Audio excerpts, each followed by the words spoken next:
ಮೊದಲ ರಾತ್ರಿಯಲ್ಲೇ ರಾಹುಲ್ ನನ್ನ ದೇಹವನ್ನು ಕಾಮದ ಹೆಸರಿನಲ್ಲಿ ಕಿತ್ತು ತಿನ್ನುತ್ತಿದ್ದಾನೆ. ನನಗೆ ತುಂಬ ನೋವಾಗುತ್ತಿದೆ.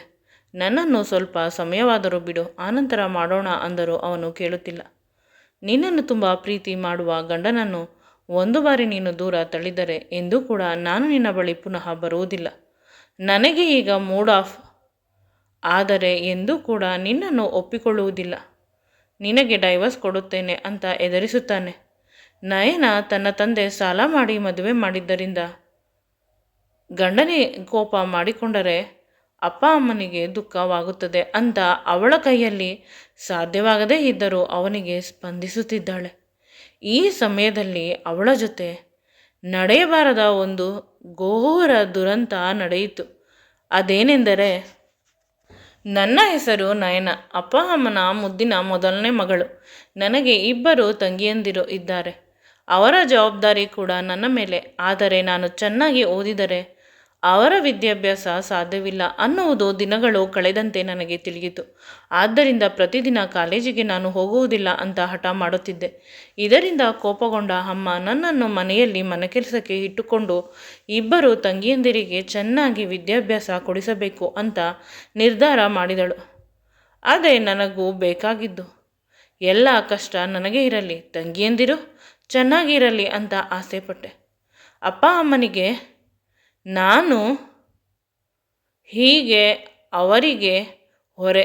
ನಾನು ಬೆಳಗ್ಗೆಯಿಂದ ಸಂಜೆಯವರೆಗೂ ತುಂಬ ಕೆಲಸ ಮಾಡುತ್ತೇನೆ. ಮನೆಯ ಪ್ರತಿಯೊಂದು ಕೆಲಸ ನಾನೇ ಮಾಡುವುದು. ಆದರೂ ಕೂಡ ನನ್ನ ಮೇಲೆ ಯಾರಿಗೂ ಕನಿಕರವಾಗಲಿ ಪ್ರೀತಿಯಾಗಲಿ ಇಲ್ಲ.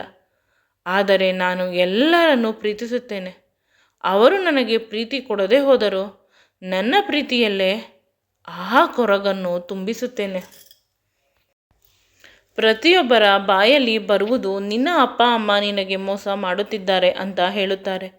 ಅವರ ಮಾತುಗಳನ್ನು ಕೇಳಿಸಿಕೊಳ್ಳುವಷ್ಟು ವ್ಯವಧಾನ ನನಗೆ ಇಲ್ಲ. ಈಗ ನಾನು 25ರ ತರುಣಿ. ನಮ್ಮ ಮನೆಯಲ್ಲಿ ಒಳ್ಳೆಯ ಸಂಬಂಧವನ್ನು ಹುಡುಕುತ್ತಿದ್ದಾರೆ. ನನ್ನ ವಿದ್ಯಾಭ್ಯಾಸದ ಕೊರತೆಯಿಂದ ಒಳ್ಳೆಯ ಸಂಬಂಧಗಳು ಬರುತ್ತಿಲ್ಲ. ಅಪ್ಪ ಅಮ್ಮ ಪ್ರತಿದಿನ ಅಂಗಿಸುತ್ತಾರೆ, ನಿನ್ನನ್ನು ಯಾರಾದರೂ ಕೂಲಿ ಕೆಲಸದವನಿಗೆ ಕೊಟ್ಟು ಮದುವೆ ಮಾಡುತ್ತೇನೆ, ಮದುವೆ ಆಗಿಬಿಡು, ನಮ್ಮ ತಲೆಯಿಂದ ಪೀಡೆ ತೊಲಗಿತು ಅಂತ ಅಂದುಕೊಳ್ಳುತ್ತೇವೆ. ಪ್ರತಿದಿನ ಈ ಚುಚ್ಚುಮಾತುಗಳನ್ನು ಕೇಳಿ ಸಾಕಾಗಿ ಬಿಟ್ಟಿದೆ. ಇಂದು ಇಂಜಿನಿಯರ್ ಹುಡುಗ ಬರುತ್ತಾನೆ. ನೀನು ಅವನನ್ನು ಒಪ್ಪಿಕೊಂಡರೆ ಅಥವಾ ಅವನು ನಿನ್ನನ್ನು ಒಪ್ಪಿಕೊಂಡರೆ ಮದುವೆ, ಇಲ್ಲವಾದರೆ ನಮ್ಮ ಊರಿನಲ್ಲಿ ಗ್ಯಾರೆ ಕೆಲಸ ಮಾಡುವ ಮಿಠಾಯಿ ಮಾಲನ ಜೊತೆ ನಿನ್ನ ಮದುವೆ ಅಂತ ಅಪ್ಪ ಹೇಳುತ್ತಾರೆ. ನನಗೆ ದುಃಖವಾಗಿ ಅಳುತ್ತಿದ್ದೆ. ಆದರೆ ನನ್ನ ಕಣ್ಣೀರು ಯಾರಿಗೂ ಕೇಳಿಸುವುದಿಲ್ಲ. ಇಂದು ಹುಡುಗನ ಕಡೆಯವರು ಬಂದಿದ್ದರು. ಹುಡುಗ ಇಂಜಿನಿಯರ್ ಅಂತೆ, ಹೆಸರು ರಾಹುಲ್ ಅಂತೆ. ಮನೆಯಲ್ಲಿ ಎಲ್ಲರೂ ಖುಷಿಪಟ್ಟರು. ಹುಡುಗ ಕೂಡ ನನ್ನನ್ನು ಒಪ್ಪಿಕೊಂಡ. ಹುಡುಗನ ತಾಯಿ, ನಮಗೆ ವರದಕ್ಷಿಣೆ ಏನು ಬೇಡ, ನಿಮ್ಮ ಮಗಳನ್ನು ಕೊಟ್ಟು ಮದುವೆ ಮಾಡಿ, ದೇವತೆ ಥರ ಇದ್ದಾಳೆ, ನಮಗೆ ಈ ರೀತಿ ಸೊಸೆ ಬೇಕು ಅಂತ ಹೊಗಳಿದರು. ಮದುವೆಯ ಖರ್ಚಿಗೂ ಕೂಡ ಅಪ್ಪನಿಗೆ ಸ್ವಲ್ಪ ದುಡ್ಡನ್ನು ಕೊಟ್ಟರು. ಆದರೆ ಅಪ್ಪ ಅದರ ಜೊತೆ ಸ್ವಲ್ಪ ಸಾಲ ಮಾಡಿದರು. ಮದುವೆಯನ್ನು ಅಪ್ಪ ವಿಜೃಂಭಣೆಯಿಂದ ಮಾಡಿಕೊಟ್ಟರು. ಯಾವುದೇ ಲೋಪ ದೋಷ ಇರಬಾರದು.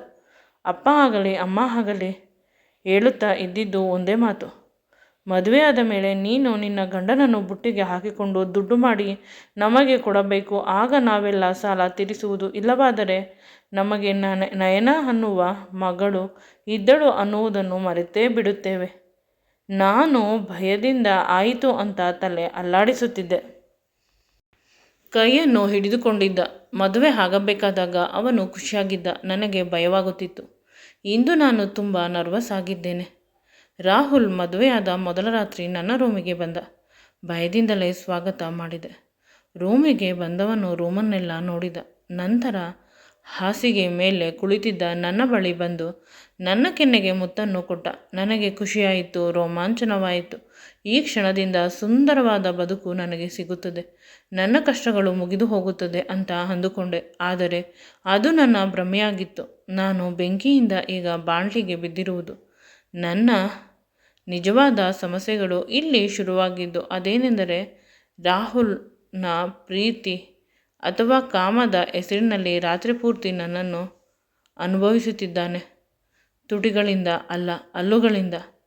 ಅಂದರೆ ನನ್ನ ದೇಹವನ್ನು ಇಷ್ಟ ಬಂದಂತೆ ಕಚ್ಚುತ್ತಿದ್ದಾನೆ, ಇಸುಕುತ್ತಿದ್ದಾನೆ. ನನಗೆ ತುಂಬ ನೋವಾಗುತ್ತಿದೆ. ಪ್ಲೀಸ್ ರಾಹುಲ್, ನನ್ನನ್ನು ಬಿಟ್ಟು ಬಿಡು ಅಂತ ಎಷ್ಟು ಕೇಳಿದರೂ ಅವನು ಕೇಳುತ್ತಿಲ್ಲ. ಅವನಿಗೆ ಇಷ್ಟ ಬಂದಂತೆ ತುಂಬ ಹೊರಟಾಗಿ ನಡೆದುಕೊಳ್ಳುತ್ತಿದ್ದಾನೆ. ಒಂದು ಸಮಯ ಬಂತು, ದೇಹದಲ್ಲಿ ರಕ್ತ ಬಂದು ಬಿಟ್ಟಿತ್ತು. ಅಷ್ಟು ಜೋರಾಗಿ ಕಚ್ಚಿದ. ನಾನು ಜೋರಾಗಿ ಕಿರುಚಿದೆ. ಮನೆಯಲ್ಲಿ ಇರುವ ಯಾರಾದರೂ ಬರುತ್ತಾರೇನೋ ಅನ್ನುವ ಭಯವಾಯಿತು. ಆದರೆ ನನ್ನ ಶಬ್ದ ಅಷ್ಟೊಂದು ಜೋರಾಗಿ ಇದ್ದರೂ ಯಾರೂ ಬರಲಿಲ್ಲ. ನಂತರ ರಾಹುಲ್ ಹೇಳುತ್ತಾನೆ, ಅವರೆಲ್ಲ ನನಗೆ ಹೆದರಿಕೊಂಡು ಎಲ್ಲಿ ಬರುತ್ತಾರೆ? ನಿನ್ನನ್ನು ಕಾಪಾಡುವುದು ನಾನೇ. ಅದಕ್ಕೆ ನೀನು ನನಗೆ ಹೆಚ್ಚಿನ ಪ್ರೀತಿ ತೋರಿಸಬೇಕು. ಇಲ್ಲವಾದರೆ ನಾನು ಪ್ರೀತಿ ತೋರಿಸುತ್ತೇನೆ. ಅದಕ್ಕೆ ನೀನು ಸಹಕರಿಸಬೇಕು. ನೀನು ಏನಾದರೂ ನನ್ನ ವಿರುದ್ಧ ನಡೆದರೆ ನಿನಗೆ ಡೈವರ್ಸ್ ಕೊಡುತ್ತೇನೆ.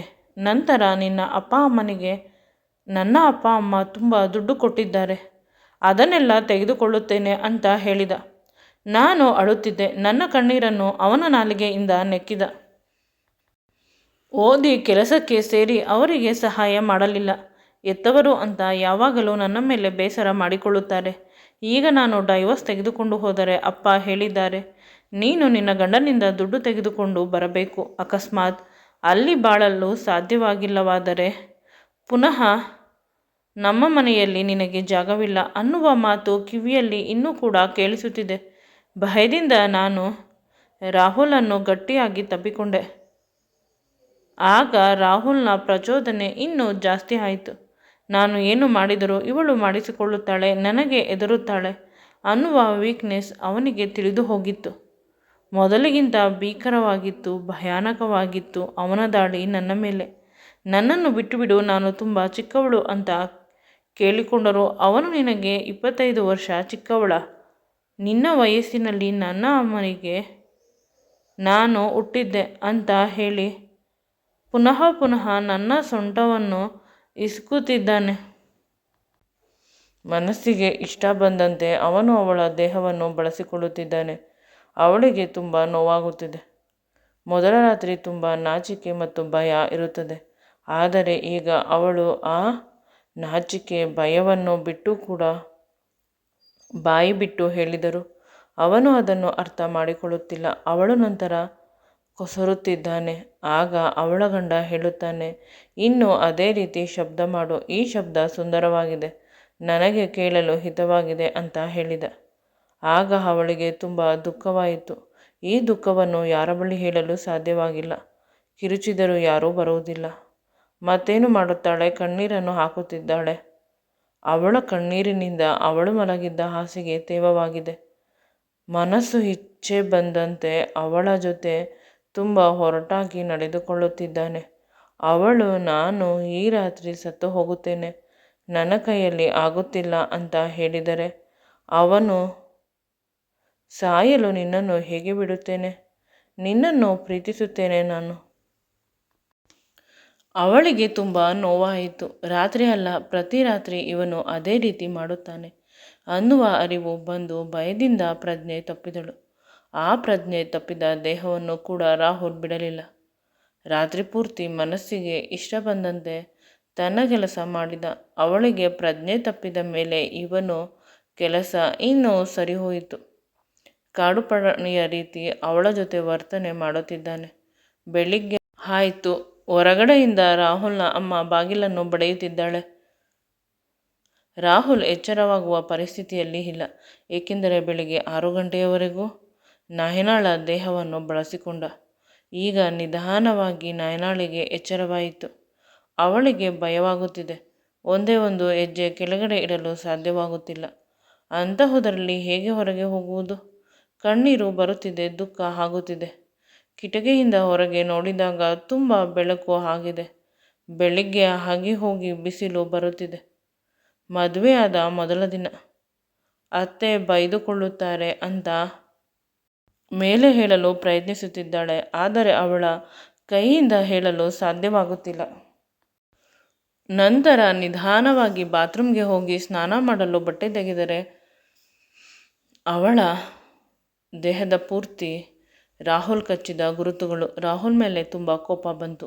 ಇವನನ್ನು ಏನು ಮಾಡಬೇಕು ಅಂತ ತಿಳಿಯುತ್ತಿಲ್ಲ. ಅವಳಿಗೆ ಅವಳ ಕೋಪ ನೆತ್ತಿಗೆ ಹೇರುತ್ತಿದೆ. ಇಲ್ಲಿ ತನ್ನ ಕೋಪ ಯಾರಿಗೆ ಬೇಕು ಅನ್ನುವ ಅರಿವು ಅವಳಿಗೆ. ಹಾಗೆ ಸ್ನಾನ ಮಾಡಿ ನಿಧಾನವಾಗಿ ಅಲ್ಲೇ ಇದ್ದ ಚೂಡಿದಾರನ್ನು ಹಾಕಿಕೊಂಡು ರೆಡಿಯಾಗಿ ಹೊರಹೋದಾಗ ಅವರ ಅತ್ತೆ ಅವಳನ್ನು ಸೂಕ್ಷ್ಮವಾಗಿ ನೋಡಿ ಏನೂ ಮಾತನಾಡಲಿಲ್ಲ. ನಯನಾಳಿಗೆ ಭಯವಾಯಿತು. ಅತ್ತೆ ನನ್ನನ್ನು ಬೈದಿಲ್ಲ ಅಂತ. ನಯನಾಳನ್ನು ಡೈನಿಂಗ್ ಟೇಬಲ್ ಮೇಲೆ ಕೂರಿಸಿ ಅವಳಿಗೆ ಬ್ರೇಕ್ಫಾಸ್ಟನ್ನು ಅವರ ಅತ್ತೆ ಕೈಯಾರ ತಿನ್ನಿಸಿದರು. ಆಗ ನಯನ ನಿಧಾನವಾಗಿ, ಅತ್ತೆ, ನನ್ನ ಮೇಲೆ ನಿಮಗೆ ಕೋಪ ಇಲ್ಲವಾ ಅಂತ ಕೇಳಿದಳು. ನಾನು ಲೇಟಾಗಿ ಎದ್ದೆ ಅಂತ ಹೇಳಿದಾಗ ಹೊಸ ಜಾಗ ಪರವಾಗಿಲ್ಲ, ಒಂದೆರಡು ದಿನ ಹೋಗಲಿ ಅಂತ ಅವರ ಅತ್ತೆ ಹೇಳಿದರು. ಈಗ ಪ್ರತಿಯೊಬ್ಬರೂ ಮನೆಯಲ್ಲಿ ಇವಳನ್ನು ತುಂಬ ಚೆನ್ನಾಗಿ ಮಾತನಾಡಿಸುತ್ತಿದ್ದಾರೆ. ಎಲ್ಲರೂ ಒಳ್ಳೆಯವರು, ರಾಹುಲನ್ನು ಬಿಟ್ಟು ಅಂತ ಅಂದುಕೊಂಡಳು. ನಂತರ ಅವನ ಅತ್ತೆ ನೀನು ಹೋಗಿ ರೆಸ್ಟ್ ಮಾಡು ಅಂತ ಹೇಳಿದಾಗ ಇವಳಿಗೆ ಭಯವಾಗಿ ಅಳುತ್ತಿದ್ದಳು. ಅವರ ಅತ್ತೆಗೆ ಎಲ್ಲ ಅರ್ಥವಾಗಿದೆ. ಅದಕ್ಕೆ ಅವಳು ಸೂಕ್ಷ್ಮವಾಗಿ ಅವಳನ್ನು ಗೆಸ್ಟ್ ರೂಮಿನಲ್ಲಿ ಮಲಗಿಸಿದಳು. ರಾತ್ರಿಯೆಲ್ಲ ನಿದ್ದೆ ಮಾಡಿಲ್ಲ. ದೇಹದ ಬಾಧೆ ಇವುಗಳ ಮಧ್ಯೆ ಅತ್ತೆ ಮಾಡಿದ ಈ ಉಪಕಾರಕ್ಕೆ ಅವಳು ದೇವರಿಗೆ ಥ್ಯಾಂಕ್ಸ್ ಹೇಳಿ ತುಂಬ ಸಮಯ ನಿದ್ರೆ ಮಾಡಿದಳು. ರಾಹುಲ್ ಮಧ್ಯಾಹ್ನ 3 ಗಂಟೆಗೆ ಎದ್ದು ಹೊರಬಂದ. ಎದ್ದು ಬಂದವನು ನಯನಾಳನ್ನು ಹುಡುಕುತ್ತಿದ್ದಾನೆ. ಪುನಃ ರೂಮಿನಲ್ಲಿ ಅವನ ಕೆಲಸ ಶುರು ಮಾಡಲು. ಅವಳು ಗೆಸ್ಟ್ ರೂಮಿನಲ್ಲಿ ಮಲಗಿದ್ದಾಳೆ ಅಂತ ಅವರ ಅಮ್ಮ ತುಂಬ ಖಾರವಾಗಿ ಹೇಳುತ್ತಾಳೆ. ಆಗ ಅವನು ಅಲ್ಲೇ ಹೋಗಿ ಅವಳ ಜೊತೆ ತುಂಬ ಕೆಟ್ಟದಾಗಿ ನಡೆದುಕೊಳ್ಳಲು ಪ್ರಯತ್ನಿಸುತ್ತಿದ್ದಾನೆ. ಅವಳು ಕಿರುಚುತ್ತಿದ್ದಾಳೆ, ನನಗೆ ನೋವಾಗುತ್ತಿದೆ, ಒಂದೆರಡು ದಿನ ರೆಸ್ಟ್ ಬೇಕು ಅಂತ. ಆದರೂ ಅವನು ಬಿಡುತ್ತಿಲ್ಲ. ಮನಸ್ಸು ಇಚ್ಛೆ ಬಂದಂತೆ ಅವಳ ಜೊತೆ ವರ್ತಿಸುತ್ತಿದ್ದಾನೆ. ಈ ಬಾರಿಯ ಅವಳ ಕಣ್ಣೀರು, ಅವಳ ಕೂಗು ಕೇಳಿಸಿಕೊಳ್ಳಲು ಮನೆಯವರಿಗೆ ಭಯವಾಗುತ್ತಿದೆ. ಅಷ್ಟು ಭಯಾನಕವಾಗಿ ಅವನು ಕಷ್ಟ ಕೊಡುತ್ತಿದ್ದಾನೆ. ನಂತರ ಅವಳ ಕೂಗು ಸ್ವಲ್ಪ ಸಮಯಕ್ಕೆ ನಿಂತು ಹೋಯಿತು. ಮನೆಯಲ್ಲಿ ಎಲ್ಲರೂ ಕೂಡ ಆ ರೂಮಿನ ಬಳಿ ಹೋಗಿ ರೂಮಿನ ಬಾಗಿಲನ್ನು ಬಡಿಯುತ್ತಿದ್ದಾರೆ. ಆ ಹುಡುಗಿಗೆ ತೊಂದರೆ ಮಾಡಬೇಡ, ಬಿಟ್ಟು ಬಿಡು, ನಿನಗೆ ಇಷ್ಟ ಇಲ್ಲದಿದ್ದರೆ ಕಷ್ಟ ಕೊಡಬೇಡ ಅಂತ ಅವರ ಮಗನಿಗೆ ಹೇಳುತ್ತಿದ್ದಾರೆ. ಎಷ್ಟೇ ಬಡಿದರೂ ಇವನು ಬಾಗಿಲನ್ನು ತೆಗೆಯುತ್ತಿಲ್ಲ. ಅವಳನ್ನು ಗಟ್ಟಿಯಾಗಿ ಹಿಡಿದುಕೊಂಡಿದ್ದಾನೆ. ಈ ರಾತ್ರಿ ಕೂಡ ಇದೇ ರೀತಿ ತುಂಬ ಕೆಟ್ಟದಾಗಿ ನಡೆದು ಹೋಯಿತು. ಮಾರನೇ ದಿನ ಕೂಡ ಅವರ ಅಮ್ಮ ಬೆಳಿಗ್ಗೆ ಬೇಗ ಬಾಗಿಲನ್ನು ಬಡಿಯುತ್ತಿದ್ದಾಳೆ. ಈ ಬಾರಿ ಇವಳಿಗೆ ರೆಡಿಯಾಗುವ ಮನಸ್ಥಿತಿ ಇರಲಿಲ್ಲ, ಏಕೆಂದರೆ ತುಂಬ ಸುಸ್ತಾಗುತ್ತಿದೆ. ನಂತರ ಅವಳು ಹೊರಗೆ ಬಂದು ಅವರ ಅತ್ತೆಯ ಕಾಲನ್ನು ಹಿಡಿದುಕೊಂಡು ಅಳುತ್ತಿದ್ದಾಳೆ. ಅವರ ಅತ್ತೆಗೆ ಎಲ್ಲ ಗೊತ್ತು. ತನ್ನ ಮಗ ಹೆಣ್ಣು ಮಕ್ಕಳ ಬಾಕ. ಆಫೀಸ್ನಲ್ಲೂ ಹೊರಗಡೆ ತುಂಬ ಜನ ಹೆಣ್ಣು ಮಕ್ಕಳ ಜೊತೆ ಸಂಬಂಧ ಇಟ್ಟುಕೊಂಡಿದ್ದ. ಬೆಳಿಗ್ಗೆ ಒಬ್ಬಳು ಬೇಕು, ರಾತ್ರಿ ಒಬ್ಬಳು ಬೇಕು. ಮದುವೆ ಆದ ಮೇಲೆ ಬಿಟ್ಟು ಬಿಟ್ಟು ಯಾರನ್ನು ಮದುವೆ ಆಗುತ್ತೇನೆ, ಅವರ ಜೊತೆ ಜೀವನ ಪರ್ಯಂತ ಕಳೆಯುವೆ ಅಂತ ಹೇಳಿದ್ದಕ್ಕೆ ಅವನ ಅಮ್ಮ ಅವನ ಜೊತೆ ಮದುವೆ ಮಾಡಿದ್ದು. ಮದುವೆ ಆದ ಮೇಲೆ ಒಳ್ಳೆ ಬುದ್ಧಿ ಕಲಿಯುತ್ತೇನೆ ಅಂತ ಹೇಳಿದ್ದ. ಆದರೆ ಇವಳಿಗೆ ಇಷ್ಟು ಕಷ್ಟ ಕೊಡುತ್ತಿದ್ದಾನೆ. ನಾನು ತುಂಬ ನೆಮ್ಮದಿಯಾಗಿ ಇರುತ್ತೇನೆ ಮದುವೆ ಆದ ಮೇಲೆ ಅಂತ ಅಂದುಕೊಂಡಿದ್ದೆ. ಅಪ್ಪ ಅಮ್ಮ ನಾನು ಸರಿಯಾಗಿ ಓದಿಲ್ಲ ಅಂತ ಕಷ್ಟ ಕೊಡುತ್ತಿದ್ದರು. ಆದರೆ ನಿಮ್ಮ ಮಗ ಅಂತ ನಯನ ಅಳುತ್ತಿದ್ದಾಳೆ. ಆಗ ಅಳಬೇಡ, ಇದಕ್ಕೆಲ್ಲ ಪರಿಹಾರ ನಾನು ಹುಡುಕಿ ಕೊಡುತ್ತೇನೆ ಅಂತ ಅವಳನ್ನು ಇನ್ನೊಂದು ರೂಮಿನಲ್ಲಿ ಬೇಗ ರೆಡಿ ಮಾಡಿ ಅವಳ ಗೆಳತಿಯ ಮನೆಗೆ ಕಳಿಸಿದ್ದಳು. ಅಮ್ಮನ ಮನೆಗೆ ಕಳಿಸಿದರೆ ಪುನಃ ಇವನು ಅಲ್ಲಿಗೆ ಬಂದು ಕಷ್ಟ ಕೊಡುತ್ತಾನೆ. ಅವರ ಅಪ್ಪ ಅಮ್ಮ ಭಯದಿಂದ ಕಳಿಸಿಬಿಡುತ್ತಾರೆ ಅಂತ. ರಾಹುಲ್ನ ಅಮ್ಮ ನಯನಾಳನ್ನು ಅವಳ ಗೆಳತಿಯ ಮನೆಗೆ ಕಳಿಸಿದಳು. ಒಂದೆರಡು ದಿನ ಇದ್ದು ಬಾ, ಇವನ ಕಾಟಕ್ಕೆ ನೋವಿಗೆ ಫುಲ್ ಸ್ಟಾಪ್ ಹಾಕುತ್ತೇನೆ ಅಂತ ಹೇಳಿದರು. ನಂತರ ರಾಹುಲ್ ಎದ್ದು ಬಂದಾಗ ನಯನ ಕಾಣಿಸಲಿಲ್ಲ.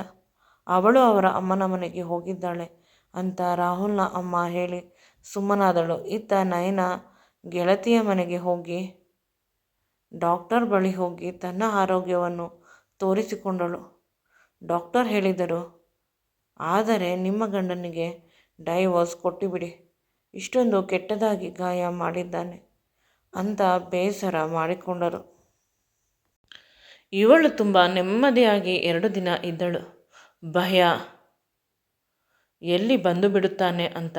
ಆದರೆ ಅತ್ತ ನಯನಾಳ ಮನೆಗೆ ಹೋಗಿ ರಾಹುಲ್ ಗಲಾಟೆ ಮಾಡಿದ್ದಾನೆ.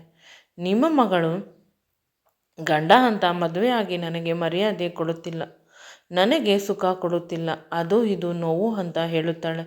ಇನ್ನೆರಡು ದಿನ ಅವಳೇನಾದರೂ ನನ್ನ ಕೈಗೆ ಸಿಕ್ಕಿಲ್ಲವಾದರೆ ನಾನು ನಿಜವಾಗಲೂ ಡೈವರ್ಸ್ ಕೊಡುತ್ತೇನೆ. ನಂತರ ನೀವು ನನಗೆ ಕೊಡಬೇಕಾದ ಎಲ್ಲ ದುಡ್ಡನ್ನು ಕೊಟ್ಟುಬಿಡಿ ಅಂತ ಹೇಳಿದಾಗ ನಯನಾಳ ಅಪ್ಪ ಅಮ್ಮನಿಗೆ ಬೇಸರವಾಯಿತು. ರಾಹುಲನ್ನು ಸಮಾಧಾನ ಮಾಡಿ ಕಳಿಸಿದರು. 2 ದಿನಗಳ ಬಳಿಕ ನಯನ ಗಂಡನ ಮನೆಗೆ ಬಂದಳು. ಆಗ ರಾಹುಲ್ ಅವಳನ್ನು ಗಟ್ಟಿಯಾಗಿ ತಬ್ಬಿಕೊಂಡು, ನನ್ನನ್ನು ಬಿಟ್ಟು ಎಲ್ಲಿ ಹೋಗಿದ್ದೆ ಅಂತ ರೂಮಿಗೆ ಕರೆದುಕೊಂಡು ಹೋಗಿ ಪುನಃ ಅದೇ ರೀತಿ ಕೆಲಸ ಮಾಡಿದ. 2 ದಿನ ಆರಾಮವಾಗಿ ಇದ್ದವಳು ಪುನಃ ನೋವನ್ನು ಅನುಭವಿಸುವಂತೆ ಆಯಿತು. ಇವನು ಈಗ 2 ದಿನಕ್ಕೆ ಆಗುವಷ್ಟು ನೋವನ್ನು ಕೊಟ್ಟಿದ್ದಾನೆ. ಆಗ ಡಾಕ್ಟರ್ ಹೇಳಿದ ಮಾತು ನೆನಪಾಯಿತು, ಆದರೆ ನಿಮ್ಮ ಗಂಡನನ್ನು ಬಿಟ್ಟುಬಿಡಿ ಅಂತ. ಬೆಳಿಗ್ಗೆ ಬೇಗ ಎದ್ದು ಅವಳು ಯಾರಿಗೂ ತಿಳಿಯದೆ ಪುನಃ ತನ್ನ ಗೆಳತಿಯ ಮನೆಗೆ ಹೋದಳು. ಅವಳ ಗೆಳತಿ ಹೇಳಿದಳು, ನಿನ್ನ ಗಂಡನನ್ನು ಬಿಟ್ಟುಬಿಡು, ನನ್ನ ಜೊತೆ ನೀನು ಕೆಲಸಕ್ಕೆ ಬಾ, ಓದಿಕೊಳ್ಳುವೆ. ನಿನ್ನ ಅಪ್ಪ ಅಮ್ಮನ ಬಳಿ ಹೋದರೆ ಅವರು ಪುನಃ ನಿನ್ನನ್ನು ಗಂಡನ ಮನೆಗೆ ಕಳಿಸುತ್ತಾರೆ. ನಿನ್ನ ಗಂಡ ನಿನ್ನನ್ನು ಬದುಕಲು ಬಿಡುವುದಿಲ್ಲ. ನಂತರ ನಿನ್ನ ತಂಗಿಯಂದಿರನ್ನು ಯಾರು ನೋಡುತ್ತಾರೆ ಅಂತ ಹೇಳಿದಾಗ ಇವಳು ಕಣ್ಣೀರನ್ನು ಹಾಕಲು ಶುರು ಮಾಡಿದಳು. ನಂತರ ಅವಳ ಗೆಳತಿಯ ಜೊತೆಗೆ ಅವಳು ಕೂಡ ಕೆಲಸಕ್ಕೆ ಸೇರಿಕೊಂಡಳು. ವಾರವಾಯಿತು, 15 ದಿನವಾಯಿತು. ನಯನ ಎಲ್ಲಿ ಹೋಗಿದ್ದಾಳೆ ಅಂತ ಯಾರಿಗೂ ತಿಳಿಯುತ್ತಿಲ್ಲ. ಅವಳು ಈಗ ಮೊದಲ ರೀತಿ ಇಲ್ಲ, ತುಂಬ ಸ್ಟ್ರಾಂಗ್ ಆಗಿದ್ದಾಳೆ. ಅಥವಾ ಅವಳ ಅಪ್ಪ ಅಮ್ಮ ಆಗಲಿ ಗಂಡ ಆಗಲಿ ಬಂದು ಕರೆದರೆ ಅವಳು ಯಾವುದೇ ಕಾರಣಕ್ಕೂ ಹೋಗುವುದಿಲ್ಲ. ಡಿಗ್ರಿಗೆ ಕೂಡ ಎಕ್ಸಾಮ್ಗೆ ಅಪ್ಲೈ ಮಾಡಿದ್ದಾಳೆ. ನೈಟ್ ಕಾಲೇಜ್ಗೆ ಹೋಗುತ್ತಾಳೆ. ಒಂದು ಚಿಕ್ಕ ಕಂಪನಿಯಲ್ಲಿ ಕೆಲಸ ಮಾಡುತ್ತಾಳೆ. ಸಂಬಳ ಕಡಿಮೆಯಾದರೂ ಪರವಾಗಿಲ್ಲ. ಅವಳ ಗೆಳತಿ ಇವಳಿಗೆ ಸಹಾಯ ಮಾಡುತ್ತಿದ್ದಾಳೆ. ಮೊದಲು ತುಂಬ ಕಷ್ಟವಾಗುತ್ತಿತ್ತು, ಆದರೆ ಈಗ ನಯನಾಳಿಗೆ ಪ್ರಪಂಚ ಹೇಗೆ ಅಂತ ಅರ್ಥವಾಗುತ್ತಿದೆ. ಅಮ್ಮ ಹಾಗೂ ನನ್ನ ಗಂಡ ಇಲ್ಲದೆ ಹೋದರೂ ನಾನು ಬದುಕಬಹುದು ಅನ್ನುವ ಧೈರ್ಯ ಬಂದಿದೆ. ಈ ಧೈರ್ಯ ಬರಬಾರದು ಅಂತ ಅವಳ ಅಪ್ಪ ಅಮ್ಮ ಅವಳನ್ನು ಜನಗಳಿಂದ ದೂರ ಇಟ್ಟಿದ್ದರು. ಕೇವಲ ಮನೆ ಕೆಲಸ ಮಾಡಿಸುತ್ತಿದ್ದರು. ಹೊರಗೆ ಹೋಗಿ ದುಡಿದು ತಂದಿಲ್ಲ. ಇನ್ನು ಯಾರನ್ನಾದರೂ ಕರೆದುಕೊಂಡು ಹೋಗುತ್ತಾಳೆ ಮನೆಯಲ್ಲಿ ಇದ್ದರೆ ಅನ್ನುವ ಭಯದಿಂದ. ನಿನಗೆ ಪ್ರಪಂಚ ಏನೂ ಗೊತ್ತಿಲ್ಲ, ನೀನು ದಡ್ಡಿ ಅಂತ ಪ್ರತಿದಿನ ಅವಳಿಗೆ ಅವಮಾನ ಮಾಡಿ ಮಾಡಿ ಅವಳನ್ನು ಏನಕ್ಕೂ ಬರದೇ ಇರುವ ಹಾಗೆ ಮಾಡಿಬಿಟ್ಟಿದ್ದಾರೆ. ಇತ್ತ ಗಂಡ ಪ್ರೀತಿ ಪ್ರೇಮ ಅನ್ನುವ ಹೆಸರಿನಲ್ಲಿ ಕೇವಲ ಅವನ ಕಾಮದ ಬಯಕೆಯನ್ನು ಈಡೇರಿಸಿಕೊಂಡ. ಅಷ್ಟೇ ಅಲ್ಲ, ಸ್ವಲ್ಪ ಆಗಲ್ಲ, ನೋವಾಗುತ್ತದೆ ಅಂತ ಅಂದರೆ ಡೈವರ್ಸ್ ಕೊಟ್ಟು ಬಿಡುತ್ತೇನೆ ಅಂತ ಎದುರಿಸುತ್ತೇನೆ. ಇವುಗಳಿಂದ ತುಂಬ ಮನನೊಂದ ನಯನ ಈಗ ಅವರುಗಳ ಸಹವಾಸವೇ ಬೇಡ, ನಾನು ತುಂಬ ಇಲ್ಲಿ ನೆಮ್ಮದಿಯಾಗಿ ಬದುಕುತ್ತೇನೆ ಅನ್ನುವ ನಿರ್ಧಾರ ಮಾಡಿದ್ದಾಳೆ. ಆದರೆ ಅವಳು ಇರುವುದು ಅವಳ ಗಂಡ ಅಪ್ಪ ಅಮ್ಮ ಎಲ್ಲರೂ ಒಂದೇ ಊರಿನಲ್ಲಿ. ಒಂದಲ್ಲ ಒಂದು ದಿನ ಮುಖಾಮುಖಿ ಹಾಗೆ ಆಗುತ್ತೇವೆ ಅನ್ನುವ ಭಯ ಅವಳಿಗೆ. ಸುಮಾರು 2 ತಿಂಗಳು ಕಳೆಯಿತು. ನಯನ ಎಲ್ಲಿ ಹೋಗಿದ್ದಾಳೆ, ಹೇಗೆ ಇದ್ದಾಳೆ ಅನ್ನುವ ವಿಷಯ ತಿಳಿದಿಲ್ಲ. ಅವಳ ಅಪ್ಪ ಅಮ್ಮನಿಗೆ ಅವಳು ಬೇಡ. ಅಳಿಯ ದುಡ್ಡು ಕೇಳಿಲ್ಲವಾದರೆ ಸಾಕು. ಅಳಿಯ ಬಂದಾಗ ಅಳುತ್ತಾ ಏನಾದರೂ ಕಾರಣ ಹೇಳಿಬಿಡುತ್ತಾರೆ. ಇತ್ತ ರಾಹುಲ್ ಎಲ್ಲ ಕಡೆ ಹುಡುಕುತ್ತಿದ್ದಾನೆ. ಹುಡುಕಿ ಹುಡುಕಿ ಅವನಿಗೂ ಕೂಡ ಸಾಕಾಗಿ ಹೋಯಿತು. ಅವನಿಗೆ ಅವಳು ಬೇಕು. ಈಗ ಅವಳ ಮೇಲೆ ಕೋಪ ಬಂದಿದೆ.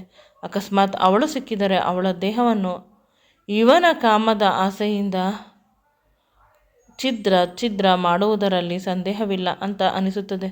ತಲೆ ಕೆಟ್ಟವರ ರೀತಿ ಎಲ್ಲ ಕಡೆ ಹುಡುಕುತ್ತಿದ್ದಾನೆ.